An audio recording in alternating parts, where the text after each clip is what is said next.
Maurice Kneifl married his wife Jean in January of 1946, when they were both just 21 years old.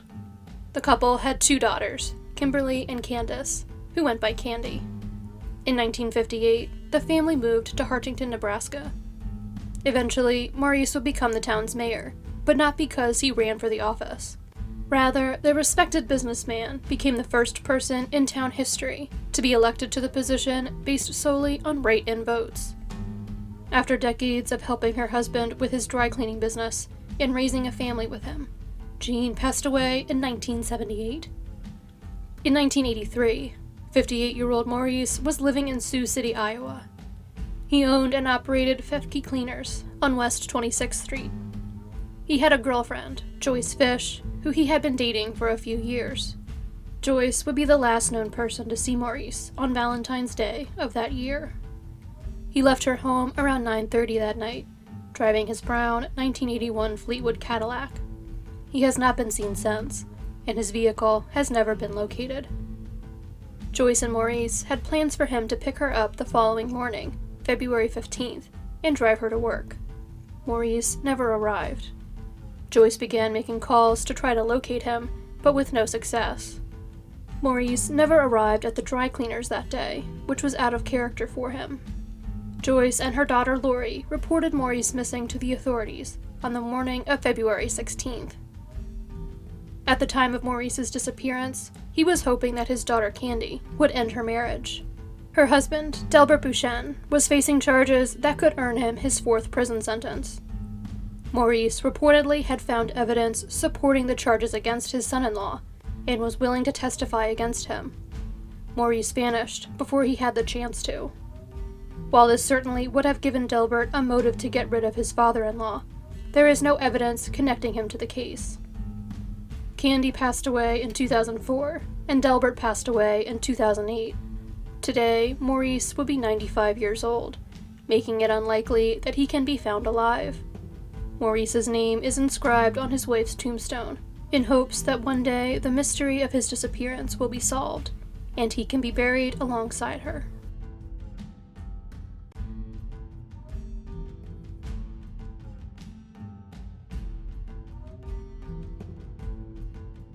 In 1995, 21-year-old Ronald Duck Jr., who was known as Ronnie, was serving in the United States Navy and training to become an electronic communication technician.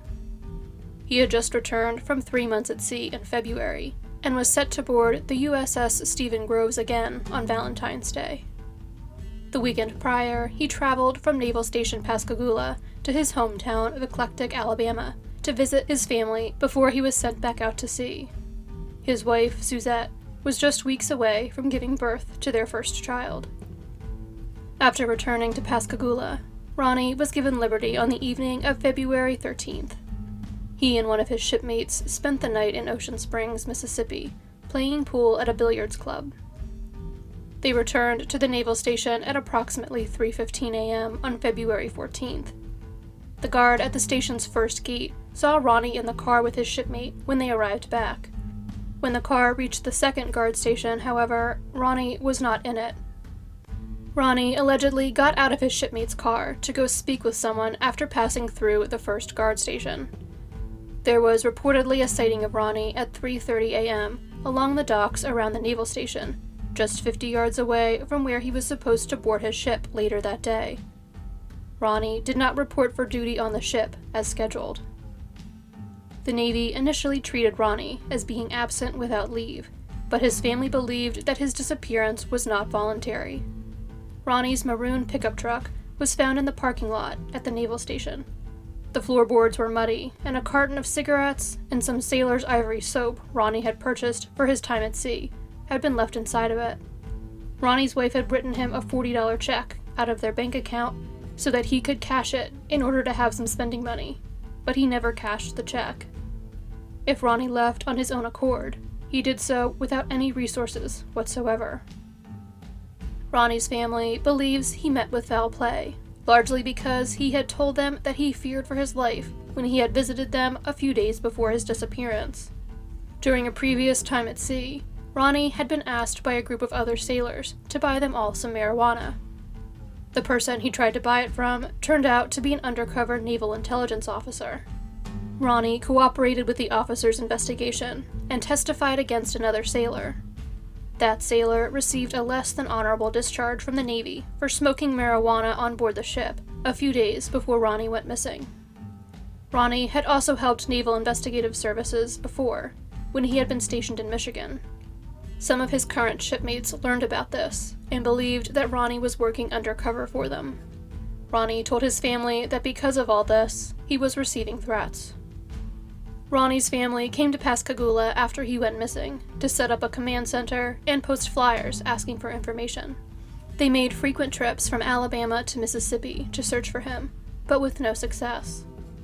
Ronnie's mother, Beverly, spent most of her time trying to find new leads in the case so that she could find her son's remains and give him a proper burial for the 15 years following his disappearance.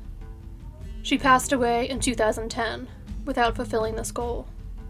Ronnie's wife Suzette gave birth to his daughter 6 weeks after he went missing. At the time, mother and daughter were not entitled to any help from the Navy. 30 days after Ronnie failed to report to his ship, since he still had not been found, he was declared a deserter and his family lost his benefits. The case has since been reclassified by the Navy, and he is considered missing instead of absent without leave. The daughter Ronnie never had a chance to meet will turn 25 this year and lives in Alabama, where she works as a registered nurse.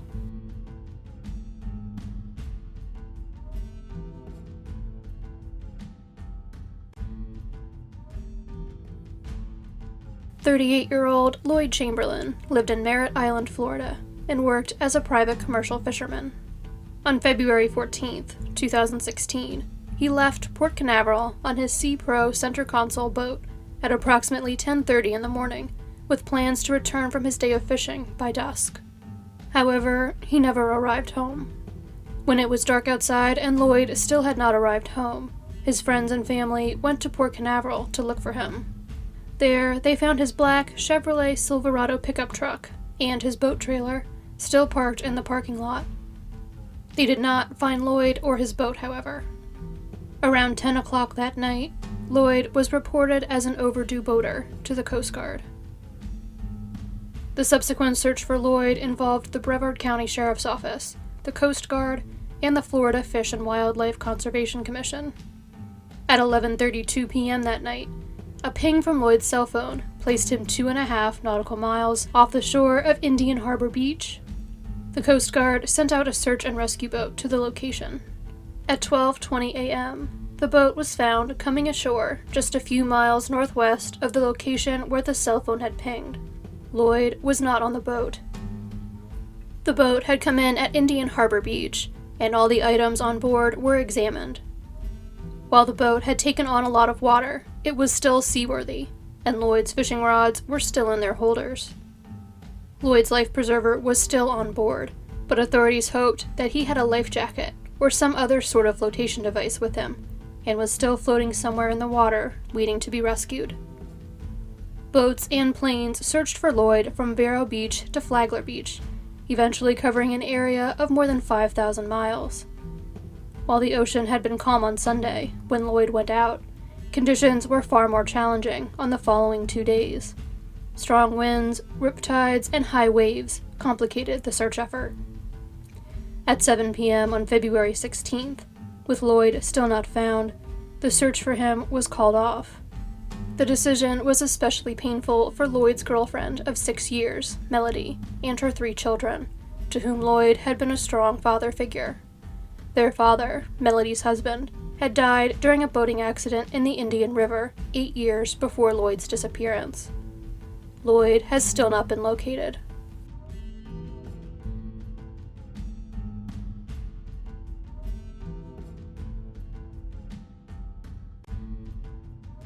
"70-year-old Eubah Thornton lived in Orchid Springs, Florida, with her husband.